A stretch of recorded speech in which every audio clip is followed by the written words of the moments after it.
Hi guys, welcome back to my soul commute. My name is Addie. On my previous video we spoke a little bit about post-diagnosis, and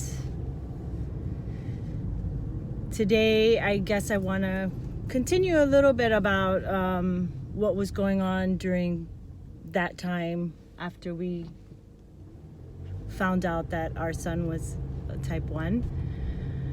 We went through the trauma of the ER and then went through the series of education that we needed to go through, the training in order to keep our son alive. And then we had to deal with life. We have 2 other children that we needed to, of course, take care of. During that time, it was Halloween. It was birthday season. And it was a lot. There was a lot going on. At the same time, I was transitioning to a new job, and so the pressure was on. The pressure was definitely on. We left the hospital. I had to leave the hospital because I was going to be starting a new job, and so I had to cut my stay short at the hospital for fear of losing my job. And at this point, I needed my job more than ever because of the insurance. So I rolled with the punches. I literally rolled with the punches. I left the hospital, we got home, and now we were on our own. Now we had to figure it out, how the heck we were going to do this on our own. But we figured it out. It was tough. I mean, I was a zombie. I was pretty much a zombie.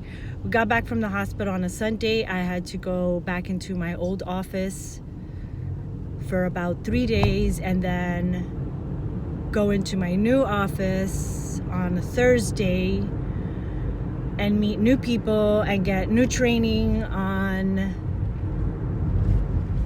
the systems at my new office. And my brain was just burnt. I was literally burnt out. I just did not have the mental capacity to just, jump in and be like, hey, yay, new job, new life. No. Well, yeah, it was a new life. It was definitely a new life, but it just had nothing to do with my job. So it was really tough. Post-diagnosis was tough all around. We needed to find a caregiver, which ended up being my mother-in-law, which I'm grateful for. We had to give her the rundown. Basically the rundown. My daughter was 12 years old at the time, and we had to give her the rundown on, helping out, because we had to work. We had to live our lives, and we had to do the stuff that we needed to do and figure it out as we went along. And it was scary. It was super scary. My husband ended up switching his shift to the night shift eventually at some point, when we started getting a hang of everything that we were doing. We ended up changing our shift, so he ended up working nights, I ended up working during the daytime, and we had to figure it out that way, because we had kids in school, the baby obviously needed a lot of our attention. It was a huge risk leaving him with his mom, even though she did a magnificent job. It was a burden. I mean, we basically put our son's life in her hands, and that's a lot. That's a lot of pressure to put on somebody. So yeah, we definitely everybody pretty much had to jump in and figure out, how we were going to manage this, how we were going to do this. And I think the worst part of it all is feeling that helplessness, that you knew that you had to be at the office, the 9 to 5, while your son was at home. And it felt bad. I felt terrible because my husband was dealing with this craziness. But it worked out. It ended up working out. I guess the pressure, I actually worked pretty good under pressure. And I think the pressure made it a little better for me. It was stressful. It was definitely stressful. Going through that whole 3 weeks of going misdiagnosed, going in and out of urgent care, in and out of hospitals, in and out of the doctor's office, finally getting to the ER, waiting 6-7 hours.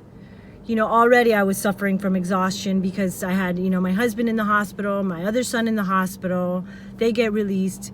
My other son gets admitted into into the hospital. And, we get switched over into the rooms. We get, amidst all this, I'm in a transition to be moved into a new office, new job. I was just not there, really. I just was not there. I was checked out. I was trying to put a nice smile on my face and, meet and greet all the new people that I was going to be working with, who I love and adore. Now, after 5 years of being there. But it was tough. It was really tough. It was very traumatic. It was life-changing. It was juggling so many things all at the same time. And I think the lesson for me was that through all that tough time, through all that, balancing and juggling and struggling and trying to figure everything out, figure out our life, I think I saw the most light at that time. I wasn't trying to figure out why this was happening to me. I think it happens to the best of us. And it's understanding that it's not the why me, it's why not me. What makes me any different than anybody else? And I guess I was willing to accept the challenge, per se. I was willing to accept it all and figure it out as things started to run smoothly. And we started to settle down in our life somewhat, because I'll be honest with you, it took us a good probably year and a half to finally get the hang of it. Once we figure out the schedule, his schedule, the carb counting, all that good stuff, then it's figuring out our life, our schedule with our children as a family. It puts strain on your marriage. It's just so many things that it's not just type 1 diabetes and dealing with type 1 diabetes. It's when type 1 diabetes hits a family, it's definitely a family as a whole. It affects every single person in that family. And it's a matter of,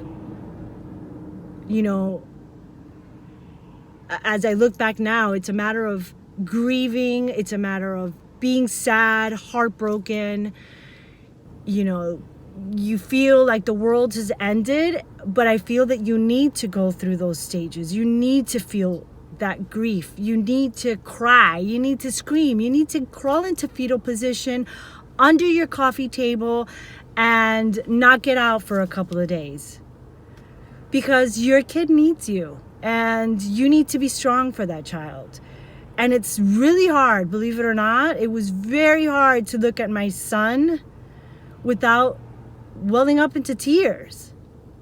And that needed to stop, because he needed to grow up to be a normal boy. And I was not going to allow him to see me torn apart, and I wasn't going to allow my other kids to see me torn apart. So yeah, it was a lot of pressure. It was tough, but we're here. 5 years later, we're here. Life has changed dramatically. I mean, I would say we are completely different than when we were post-diagnosis till now.